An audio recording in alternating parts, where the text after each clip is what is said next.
这样的，拉下来它是柔光的。哦，这不是，这黑的。那就黑了，那就黑了。没有柔光。没有柔光的效果，只有黑的效果，是吧？反正这列车这车窗一会儿过来颜色变，颜色变。没事，没事，可以了，可以了是吧？看到窗外的夕阳了吗？最好弄成定焦，不然有人过来，他那个会焦距会变。啊。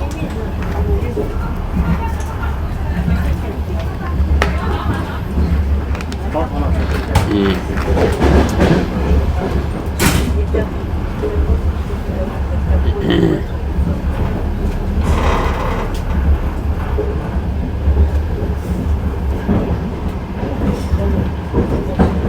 窗外啊，这会儿正是夕阳时分。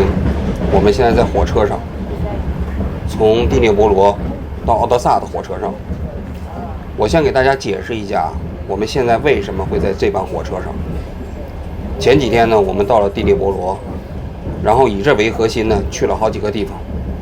到了最前线的巴赫穆特，然后呢又去了扎波罗热这几个地方，然后呢就想接着去这个尼古拉耶夫，但是尼古拉耶夫啊到第聂伯罗的火车啊都已经被炸断了。通过这附近呢，要想进入尼古拉耶夫啊，困难重重。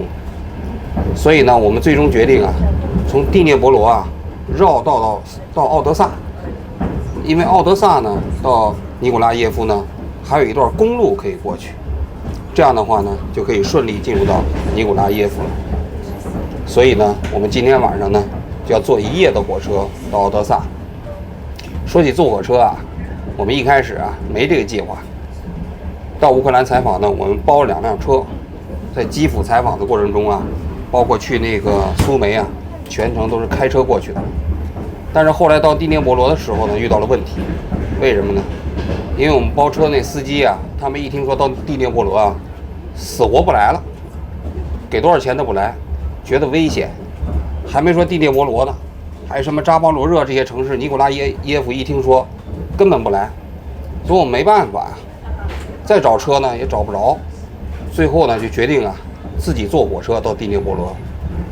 但是这个坐上火车之后啊，我们发现，其实我们坐火车啊，比我们开车来啊收获还更大一些。为什么呢？因为火车上到处都是普通的乌克兰人，他们由于各种各样的原因啊，在这个战乱时分的国家里面呢，还在做着自己的旅行。有的呢是到基辅办事儿，又重新回到自己的家乡；有的呢是提着自己的包呢，从自己的家乡到外面去逃难。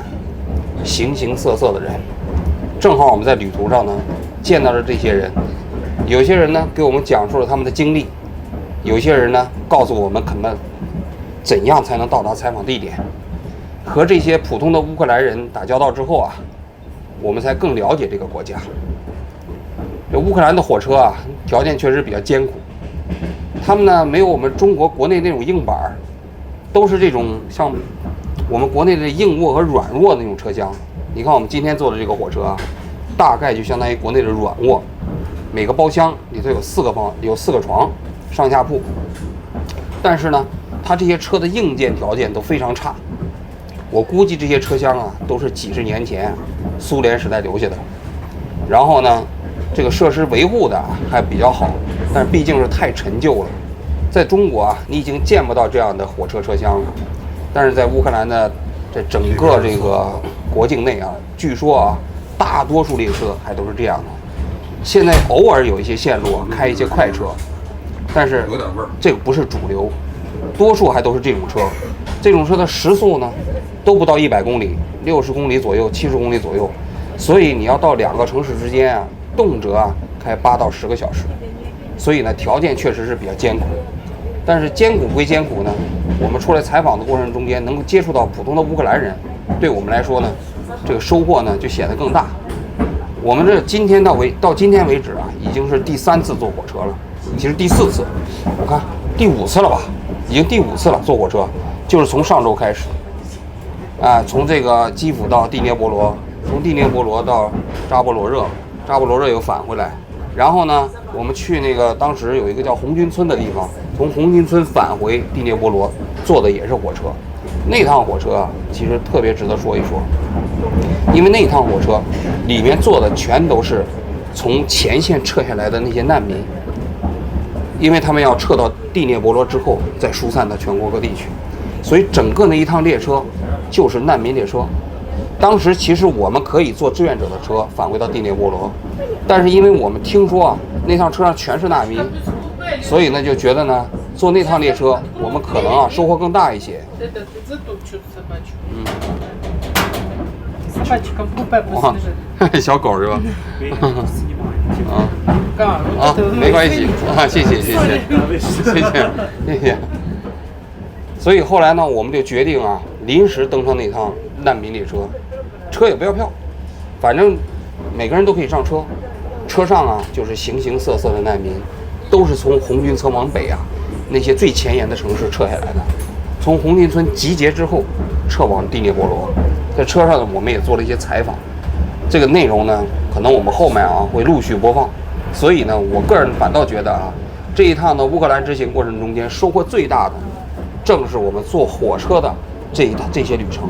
相反，在前期啊包车的时候啊，反而收获没这么大，因为很重要的一个原因就是包车的时候呢，你接触不到普通的乌克兰人，接触的都是中国人嘛。那么信息你主要靠什么呢？靠我们华人之间互相通讯息，告诉你哪个人值得采访，哪个人有故事。但是呢，其实你跟普通的乌克兰人之间还是隔着一层窗嘛。但当你真正踏上这个火车的时候，我觉得我们就开始真正的了解了这个国家，并且逐渐的理解了这个国家。我今天呢还想讲一个什么话题呢？我想讲啊，我们这节目播出之后啊，有些人在底下评论说我们光到乌克兰采访啊不中立，说按道理来讲，我们应该去到那个俄战区啊采访一下啊，才表示真正的中立，平衡嘛。你采访了乌克兰的观点，你再采访俄罗斯的观点，才是真正的平衡，是吧？这是真正的平衡吗？我个人觉得不是。为什么呢？大家可以想一想啊，抗日战争期间的时候，当时有大量的西方记者到中国来采访，比如说我们中国人都耳熟能详的斯诺，当时到延安来采访，还写了一本书《红星照耀中国》，我们小的时候都读过这本书。但是我们读《红星照耀中国》这本书的时候，我们要求斯诺去日本采访了吗？要求他到日战区去采访了吗？要求他去采访那些日军的军官了吗？并没有，他只是采访了解放区，采访了延安，就写了一本书，采访了那些红军的小战士参加长征的故事。我们小的时候学课文还学过。我在想，什么叫做价值中立？价值中立啊，不等于啊我们没有基本的立场。比如说，日本人当时侵犯了中国，侵略了中国。侵略战争本身呢，这个性质啊，大家应该是没有疑义的。虽然日本人把这叫做中国事变，也没有向中国宣战，但是当时全世界的人民都把日本呢进攻中国理解为侵略战争。在侵略者和受害者之间啊，讲究所谓的平衡，不是平衡，也不是价值中立，那是帮凶。同样啊，在今天啊，俄罗斯啊跟乌克兰的这场战争，我个人觉得，这场战争发起的原因呢，可能非常非常复杂。我们到这儿采访啊，也希望能够还原这个复杂的历史过程或者现实因素，包括我们去顿巴斯采访，既采访了一些乌克兰人，也希望啊，也采访一些在这里长期说俄语的人，他们可能在情感上就是亲俄罗斯，我觉得这都没有问题。而且顿巴斯的历史啊，包括现实确实很复杂，这个地方很多人就是在情感上更愿意可能把顿巴斯地区啊归于俄罗斯。但是呢，我个人觉得这所有的政治分歧、历史啊的纠葛啊，都不足以改变一点，就是俄罗斯发起这场战争本身，它是一场侵略战争。那么既然是一场侵略战争，我们呢就不能所谓的在侵略者和被侵略者之间呢讲究所谓机械的平衡。如果你讲究机械的平衡，这其实啊就不是所谓的价值中立，而是呢作为那个侵略者的帮凶。这是第一点。第二点呢，其实我们过去做局面的时候，我也经常讲，任何人接受我的采访，没有对立面，我也没什么问题，同样可以做到价值中立。为什么呢？就是说，当我们采访他的时候，我们其实要更多的把那个反对者的意见呈现出来，跟这个被采访对象进行一个交流。那么这样一种所谓的价值观的碰撞，就实现了价值中立，并不是说价值中立就一定要求你只能采访一个人。比如说，假如说泽伦斯基接受我的采访，那么普京没有接受我的采访，是不是就不是价值中立了呢？当然不能这么讲。但是我可以在采访泽伦斯基的时候把普京的观点拿来问泽伦斯基，这其实就做到了价值中立。相反，如果我采访普京的时候，我会把泽伦斯基的观点拿来问普京。所以所谓的价值中立并不要求在形式上必须你把正反两方的人都采访到。想当年我们局面做专访的时候，很多节目确实是采访到了双方当事人，比如说我们采访到了徐晓东，也采访到了雷雷，也采访到了马保国，这就是双方都有，这当然是最好的，我们也希望如此。但是有些采访我们只采访到了单方的当事人，对立的当事人我们没采访到。比如说当时那个有一个性侵案的受害者，我们就没有采访到那个所谓的侵害者嘛，打着引号的侵害者，因为我们采访的时候并不知道那个人在法院判决他会不会认定这个事实。但是并没有人质疑我们的这个所谓的采访立场是不是价值中立。为什么呢？因为我们采访的时候更多的以对方的口吻、对方的那个立场去质疑他，你这些东西有证据吗？你究竟用什么证据来指责对方进行性侵的呢？所以在我看来，价值中立不是所谓的简单的一种机械的这种平衡，而是你的内心是不是真的能够从对方采访者的对方的角度去提问题。就比如说我在前一段时间我在采访这个当地的一些官员的时候，我也会问你们推广乌克兰语，那作为一个俄罗斯人，或者是作为一个俄罗斯族人，他可能会觉得不舒服，你怎么理解这个问题？而普京就说了，我打这场战争就是为了保护在乌克兰境内的讲俄罗斯语的人，那你这不是授人以柄吗？那么他发起战争的理由不就成立了吗？我会问这样的问题，这样的问题问出来我个人觉得从我们职业的要求角度来讲呢，就实现了价值中立。所以要求我们采访完乌克兰去这个俄罗斯去采访，如果我们不从他的动机角度来讲，我个人认为这是一种伪中立。如果你不能坚持所谓的从采访对象梳理者的立场去提问，你即便把这两者地方都采访了，去了2个地方，也并不表明你就实现了价值中立。所以我今天想跟大家讲的这个话题就是如何分辨什么叫真正的价值中立，什么叫做伪中立。好，今天呢我就讲到这里，我们明天早上呢就到奥德萨了。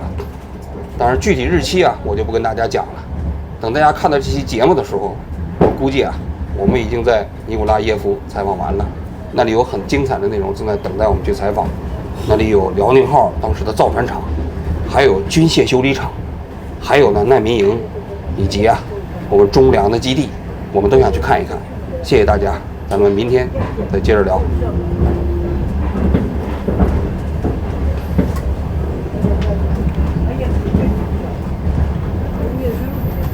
可惜这个车窗太脏了，要不然这楼梯大片向日葵。没事儿，脏就脏，这就是现实，对吧？进城了。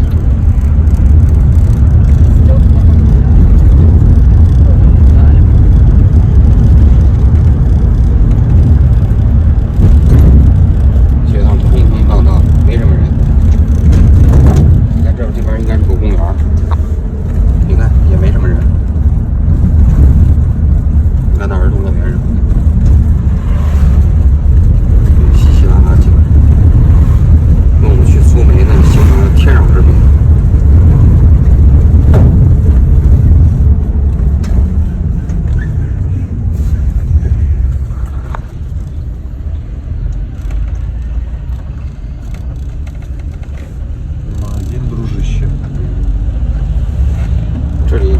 俄军的前锋线就只有11公里。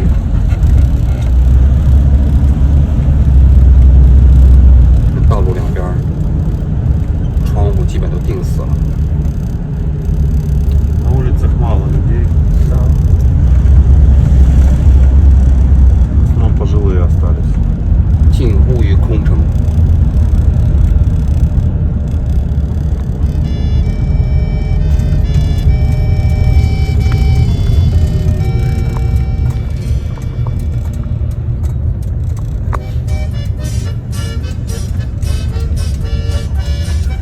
这里也是新闻记者可以抵达的最前线的地方。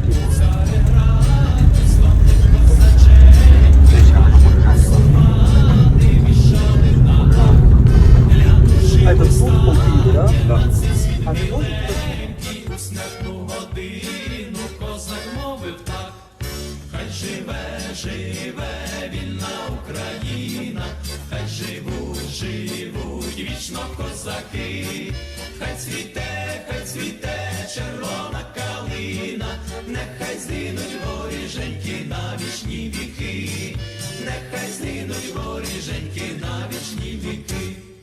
Як вороги кляті нас на кіл саджають.